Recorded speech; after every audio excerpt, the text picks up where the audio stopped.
Есік қаққан елестер. Ол кезде небәрі 12 жастамын. Ауылдың шет жағында тұратын ағамның үйіне қыдырып бардық. Үлкендер тойға кеткен. Тек балалар ғана. Үлкеннің өзі 17-ден енді асқан. Өзіңіз білетіндей ауылда жарық болмайды.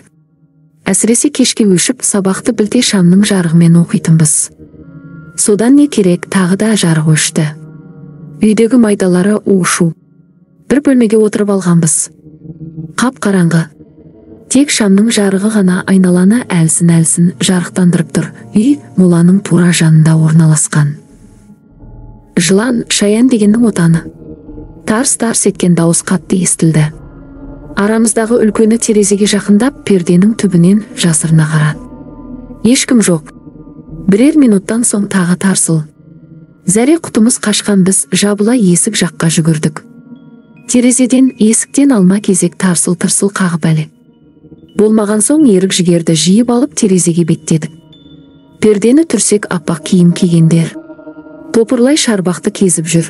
Айқайлай қашқан, біз жасырынатын жер таппай әлекпіз. Бір сағаттан соң үйдің үлкендері де келді.